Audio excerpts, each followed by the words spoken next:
Take a moment. Listen. Close your eyes for a sec. Listen to the birds chirp. Serenity. Open your eyes again.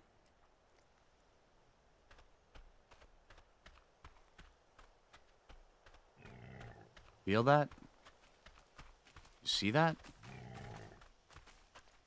Yeah, I do too. Welcome to Ark Survival Ascended. Yeah, where it can go from quiet and serene to absolutely terrifying in the moment of just seconds. And just like that, we're back to serene.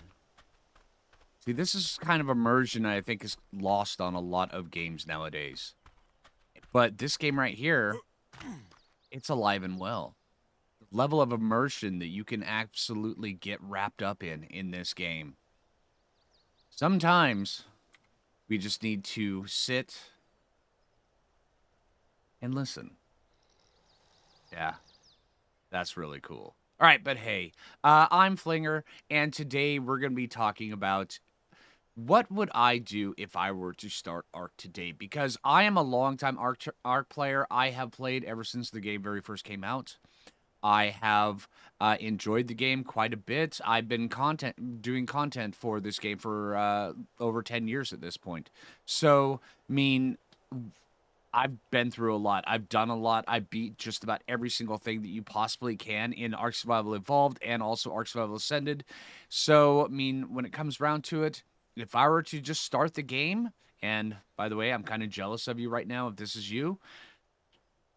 Yeah. What would I do? Well, first off, in order to answer the question of what I would do if I started the game today, well, there's different things. Depends on what kind of player I am. If I'm one of the ones that wants to jump into the action, hurry up to the end game, beat the game, and then move on to another game, I would definitely say jump onto servers, maybe join up with some friends, stuff like that.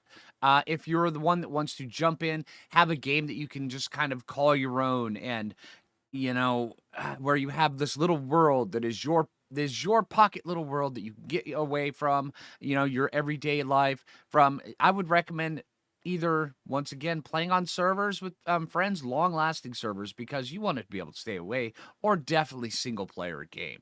Because the single-player game in this, I've had saves that last for years and years and years, and they don't go anywhere. They're mine. I choose to share them with other people, but they're there.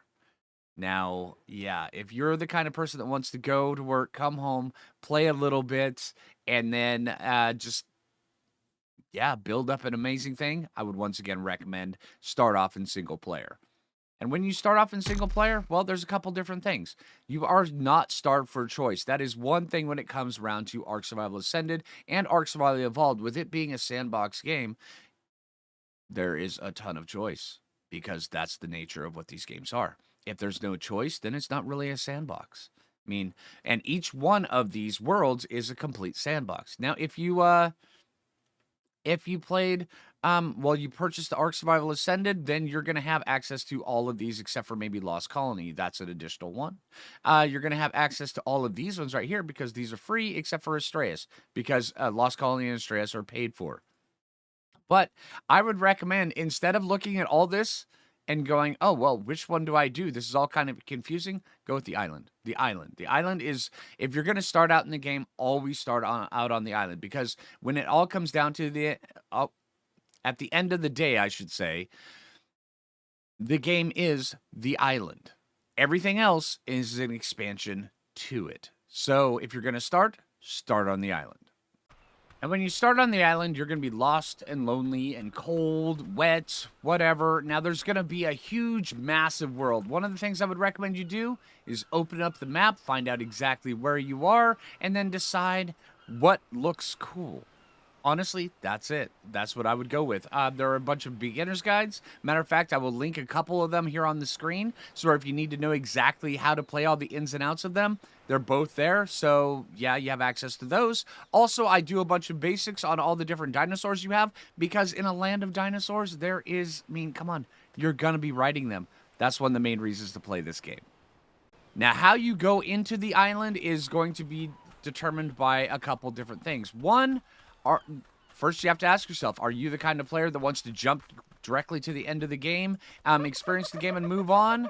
Well, if you are, then I would recommend you go and you do what they call XP runs, where you run around to a whole bunch of these different things, and then you gather a whole bunch of stuff. I don't personally recommend doing that because you miss the middle of the game. You miss the meat of the game. And when you miss the meat of the game, when the game is mostly meat, all you're going to be doing is experiencing the end game, and you don't understand most of the things that actually put you to the end. Save those XP runs for your second, third, fourth, maybe even your fifth run, but don't do it on your first run. Go through, experience the game, learn all the little things. If you have questions about things, look them up online. There's a bunch of different answers, but I would generally stress, go through the game, experience it for what it is, but when you have questions that you just don't know the answers to, then you look them up online, and then you do it that way. If you, if you do it the other ways, you're kind of robbing yourselves of the experience. And this game, I mean, honestly, this is going to come off as kind of a love letter here to this game. I've been playing this for 10 years. I mean, there's a reason why I've been doing that. And eventually, if you decide to bob it up, you're going to eventually find a spot that you think is kind of homely, kind of comfy. Until, of course, the bad things get close to you and then you're forced to move. But sometimes you can bob it up completely on the beach for many, many, many moons. And, yeah, you can build massive bases. And you will eventually get massive bases. And big bases you will have. You will eventually have massive size structures that span completely over massive lagoons or big giant mountains or entire beaches or just the countryside that is completely filled with just dinosaurs, your loot, your creations, and just things to help you get more. And this is half the fun. It really is. So I would encourage you, generally, get out there, explore, experiment, do all sorts of different things. But make sure, when you're doing this, try to just dive into it. Don't worry about metas. Don't worry about Baryonyx tails smacking you in the face. Don't worry about where you think you should be in your stage of the game. Don't worry about where you think other people are in your stage of the game. Enjoy it for what it is. The game is absolutely immersive for a reason. I mean, when you sit and you listen to things that most people just don't even pay attention to anymore, but they're put in the game for a reason, and they're there for immersion. So, once again, you have to ask yourself, what kind of a gamer are you? Do you care about immersion? Or do you like to be wrapped up in your own story that you created yourself inside of a massive sandbox? Well, both of them are valid playstyles. I'll play the latter one, though. And if in this game you are one of the players that want to know the fastest way to progress, well, congratulations, this game will do it in spades. But if you're one of the ones that wants to kind of take it slow, build your own little world that you can do it, there's another way to do it, and this is how I actually achieved that, even after 10 years. And it's actually very simple. When setting up my world, I take my XP modifier, and I cut it in half. It's that simple. It allows me to stay in the lower levels a little bit longer. It allows those engrams to mean more when I get there. And allows that sense of discovery to last quite a bit longer. And I really, really enjoy that aspect of the game. And once you survived on the island, you've played on the island as long as you need to, well, you need to realize this is just one of many sandboxes. There are so many more to choose from. There's Scorched Earth with its vast deserts, its big giant sandworms, flying wyverns, mantises that you can ride, morellatops that you can use to get your water, raptors that of course eat you. It's all there, and it's really, really fun. And then there's Aberration with subterranean bioluminescent lighting. It's really massive lakes that are underground. It's extremely hot surface that will burn your face off if you dare go out when the sun is shining on you. There is the massive red areas down below filled with liquid element with reapers and rock drakes that want to eat your face at every corner. It is an amazing one. This right here, there are no flyers. So if you want to play a true survival game with 0 flyers, Aberration is really, really fun to jump into. And then after that, if you've been following the storyline at all, which is not required if you don't want to, but if you have been, then you move on to Extinction. And Extinction is filled with the ruins of Earth, where you go to a fallen city where the element first started taking over, and you're there to reclaim it from the element that has, tainted everything. And it's really fun. This is a really, really fun expansion. Oh, man.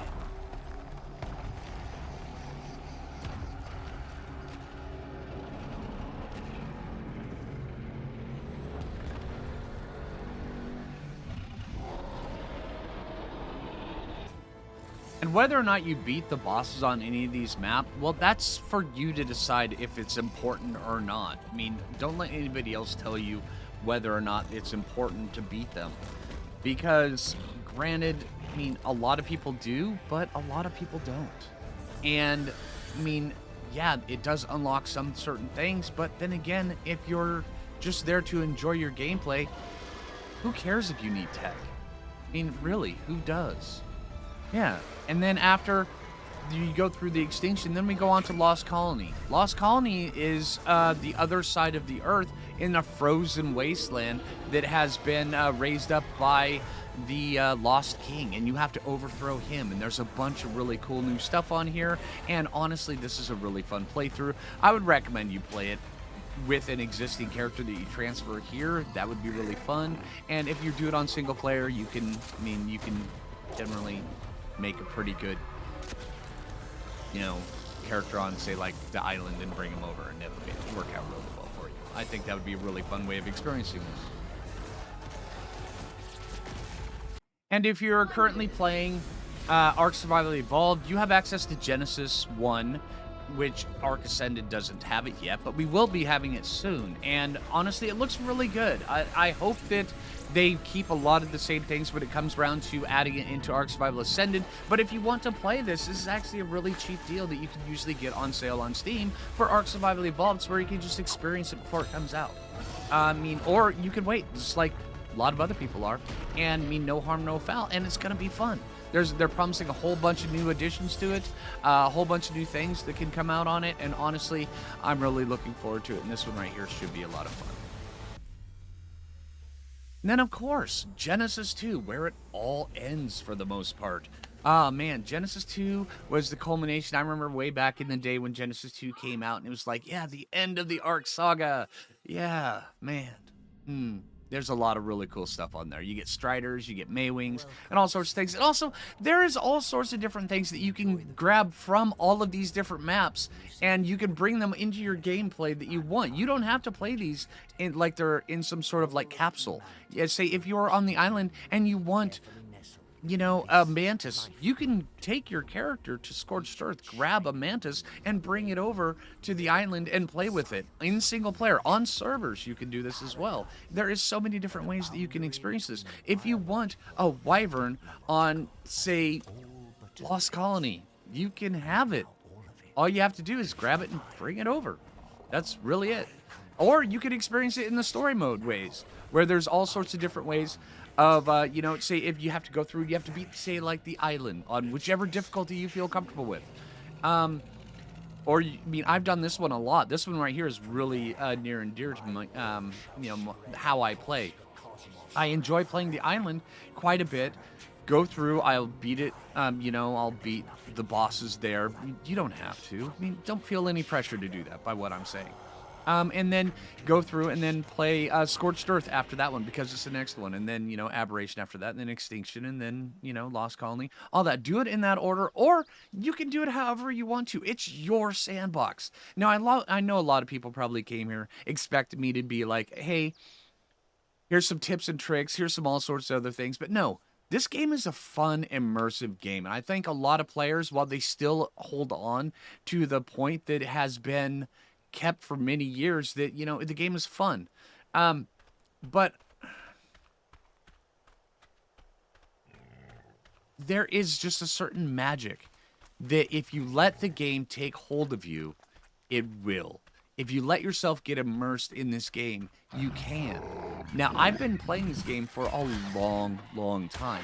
The game's technically been out for 11 years. I've been playing it for, you know, I've been doing content creation on it for 10 of that. I've been playing the entire 11, and there's reasons why I still find this method of play extremely exciting is because it allows you to be immersed. It allows you to jump into however you want and experience it and create the stories that you absolutely want to in it while you're also riding on the back of a giant T-Rex eating everything. I mean, what is funner than that? I mean, I'm just saying. And once you're done experiencing the game, then there is a huge mod community that is just surrounding this game. It's permeating this game, and they add so much flavor to the game. So I would recommend, if my first time playing, I would forget mods for a while, 1, 2, maybe even 3 playthroughs, and then slowly some of these mods that you see other people using, or some of the ones that you kind of catch your curiosity, because every time you load up the game, there's a certain mod that is displayed on the title screen. Eventually try to figure out how you can work that into your gameplay, you know, after a while. But I would recommend learn how to play the game without any mods. Once you go through, you have a really good feel for all sorts of ins and outs of the game, then start incorporating a few of them in if you so choose. But also, if you want to, there's some really interesting mod packs that you can go with that will just completely make this an entirely new and fresh experiencing game. It is really impressive, a lot of the things you can do with mods in this game. I mean, yeah, but I would absolutely recommend, don't worry about what other mods other people are using. Experience the game, and I mean, chances are, if you do it that way, you might actually find out things in the game that other people just haven't even realized, or a lot of people have forgotten, you know? And I mean, it's just such a good feeling. I mean, especially riding around on, you know, T-Rexes, riding around on Argentavises, Pteranodons, you know, way up in the sky, a Thylacoleo tromping around through the Black Sands. Come on, there's just some times in this game where it just cannot help but suck you in, and you just letting go of that feeling. For me, it's hard. So yeah, if I were to play the game for the very first time today, how would I want to experiencing it? Knowing what I know now, which would be really hard. I know that's kind of an ironic way of looking at it, but the way I would do it was I wouldn't touch mods for a while. I would jump onto the island. I would experience the island. If I had any questions about anything, I would look them up online if I needed to. And I would not give a damn about meta. I would not care about where other people are, how other people think or say I should be progressing through the game, because none of that matters. None of it does. It's my sandbox. It's your sandbox. Play with it however the hell you want. I mean, seriously, that is the beauty of survival sandbox games. And this game, it does it in spades. So, hey, I know this video is probably going to be kind of upsetting for a few people that clicked in expecting some tips and tricks. But, you know, I'm sorry. It's just wasn't that video. I'm sorry. Maybe the next one. But, yeah, for those who clicked in, trying to figure out a way to pull some magic either back out of this game, or also, you know, trying to figure out, you know, try to find that thing that they lost. Yeah. Or, you know, if this is your first time coming to it, then once again, I'm really jealous of you. Yeah, I really am. All right, but hey, anyway, if this video helps you out, if you enjoyed this video, if you enjoyed the nostalgia, or if this is the first time coming through, then hey, hit the like button. I really appreciate that. It really helps me out. If you're new around here, subscribe. And until next time, this is Flinger, and good gaming. Take it easy, everybody.